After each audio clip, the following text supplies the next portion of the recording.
क्या क्या कष्ट झेले, क्या क्या इनके जीवन में कठिनाइयां हुई। सबसे पहले आप सभी जानते हैं कि इनका जो जन्म है वो 14 अप्रैल 1891 में महू मध्य प्रदेश में हुआ था।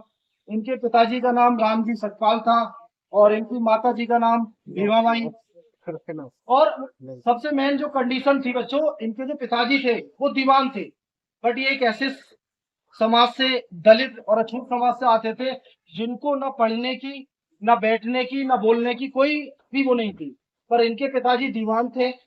कोई फायदा नहीं, आवाज नहीं आ रही इससे कुछ भी। तो कहने का मतलब इनके पिताजी दोनों बच्चे दीवान थे, तो उस दीवान की वजह से इन्हें पढ़ने का मौका तो मिल गया, पर उस समय जो व्यवस्था थी उस व्यवस्था में इतना मतलब ऐसी अक्रियाशीलता थी कि जिसको बयान नहीं कहा जाता, पर इन्होंने अपनी आत्मकथा में उस चीज को बयान करा है। तो सबसे पहले बच्चों, इनके दीवान होने की वजह से इन्हें पढ़ने का तो मौका मिल गया, पर इनकी जो माता जी थी वो सबसे बड़ी इनकी गुरु थी।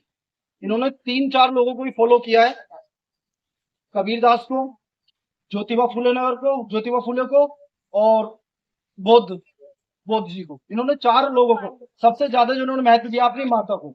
इनकी माता जानती थी कि ये अगर विद्यालय जाएंगे तो इनके साथ कैसा बर्ताव होगा, क्योंकि वो उस चीज से भली भांति परिचित थे।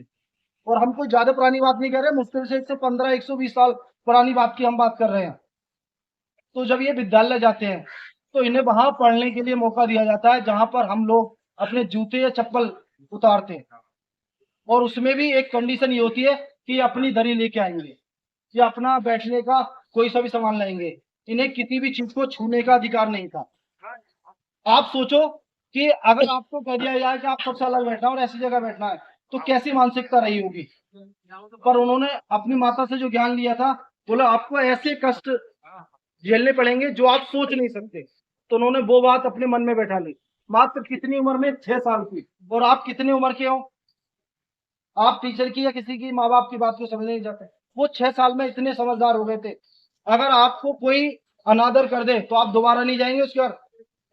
अगर एक दोस्त कुछ कह दे तो आप दोबारा बोलने की हिम्मत नहीं करेंगे। पर वो डेली अपमान सहते थे, अपमानित होते थे बच्चों से या किसी से भी। उन्हें इतना अधिकार नहीं था कि वो नल को या घड़े को भी छू सके। ये मैं नहीं बोल रहा, उन्होंने अपने आप कथा में लिखा है, द वेटिंग फॉर वीजा। आप पढ़ सकते हैं, कभी सोचोगे मैं अपनी तरफ से कोई बात बना रहा हूं। सब कुछ उसमें लिखा हुआ है। उन्होंने 6 अध्याय में से 4 अध्याय अपने बारे में लिखे उन्होंने। तो बच्चों, उसमें क्या था, स्कूल में एक व्यवस्था थी कि जो बच्चा अच्छा नंबर लाएगा उसे आगे बैठने का मौका दिया जाएगा। पर ये भीमराव अम्बेडकर पर लागू नहीं होता था। कभी कभी ऐसा होता था कि बच्चों की संख्या ज्यादा हो जाती थी तो उन्हें बाहर बैठना पड़ता था। उन्होंने बच्चों कष्ट सहे। उन्होंने एक लाइन लिखी थी, नो पियोन तो नो वोटर, यानी कि उन्हें पानी भी पियोन के द्वारा ही मिलता था। उन्हें किसी चीज को छूने की अधिकार नहीं था। अगर मानो पियोन नहीं आया तो उन्हें पानी भी नहीं मिलता था। उन्होंने अपनी शिक्षा धीरे धीरे ग्रहण की। 10वीं क्लास में आए तो उन्हें एक टीचर, वो पढ़ने में अच्छे थे तो हर टीचर को प्यार नहीं करता था, बट उन्हें एक टीचर बहुत ज्यादा लगाव रखते थे। उन्होंने उन्हें बौद्ध की जीवनी पढ़ने के लिए कहा कि आप बौद्ध की जीवनी पढ़ें। तो उन्होंने बौद्ध की जीवनी पढ़ी और उन्हीं टीचर्स के सहयोग से सयाजी राव जो गायकवाड़ उस समय जो महाराज थे, उन्होंने स्कॉलरशिप दी और स्कॉलरशिप पढ़ के वो कोलंबिया विश्वविद्यालय में गए, जो न्यूयॉर्क में कोलंबिया विश्वविद्यालय। बच्चों, अगर तो कोलंबिया जो विश्वविद्यालय, उसमें आज भी जो उनका लाइब्रेरी है उसमें उनकी प्रतिमा है। जो कोलंबिया विश्वविद्यालय है उसमें उनकी प्रतिमा है, और उसमें ये लिखा हुआ है कि कोलंबिया विश्वविद्यालय में डॉक्टर भीमराव अंबेडकर जी जैसा सिर्फ कोई भी महान या शानदार स्टूडेंट आज तक जीवन में नहीं आया है। और हम उन्हें एक दलितों का नेता कहकर उनका एक थोड़ा सा अनादर करते हैं। वो दलितों का नेता नहीं थे, बस दलित थे, तो इस वजह से उनका उस तरह का तबका देना सही नहीं है। उन्होंने बच्चों ने 4 साल के लिए मौका मिला तो उन्होंने कोलंबिया के साथ साथ लंदन स्कूल ऑफ से उन्होंने इकोनॉमिक्स से भी वहां से भी पीएचडी करी, वहां से पीएचडी। उन्होंने कहा, वो उस समय 4 साल के लिए गए थे, 4 साल में वो 21 घंटे पढ़ाई करते थे। वो कहते थे मैं ऐसे समाज से आया हूं, मैं चाहूं तो 2-3 घंटे पढ़ के भी मौज मस्ती करके भी मैं अपना कार्य कर सकता हूँ। पर उन्होंने मतलब न्यूयॉर्क से भी पीएचडी और एमए किया, और साथ के साथ उन्होंने जो मतलब दूसरी जो यूनिवर्सिटी थी उससे भी बच्चों पीएचडी और एमए किया। पर जो गायकवाड़ जी मतलब जो महाराज थे, उन्होंने एक शर्त रखी थी कि जब आप पढ़ के आओगे तो हमारे यहाँ दीवान का आपको जॉब मिलेगी। मतलब इसी शर्त पे उन्हें वहां भेजा गया था।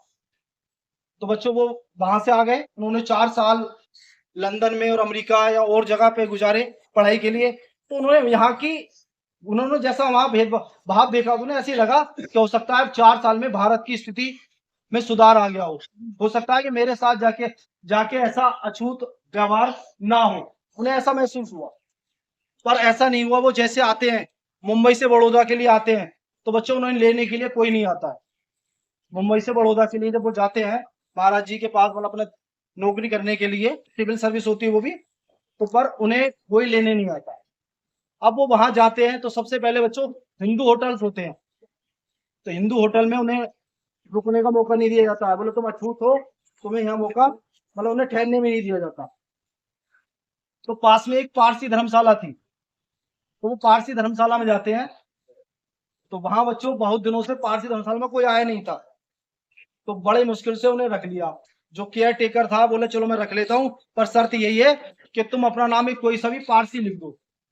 मतलब अपना जो नाम है वो नहीं लिखोगे, एक पारसी नाम लिख दो। तो बच्चों ये काम सिर्फ 11 दिन चला। पारसी लोग आ गए, बोले तुमने ये धर्मशाला छूट कर दी। तो उन्होंने कहा कि पारसियों में तो ये धर्म मतलब ऐसी व्यवस्था है नहीं। तो बोले या तो इसे छोड़ दो, नहीं तो तुम्हें छोड़ेंगे नहीं। या तो इस धर्मशाला को छोड़ दो, नहीं तो हम तुम्हें छोड़ेंगे नहीं। तो उन्होंने बच्चों अपने हाथ के थमा में एक वो लिखा है लाइन कि जो हिंदू के लिए अछूत है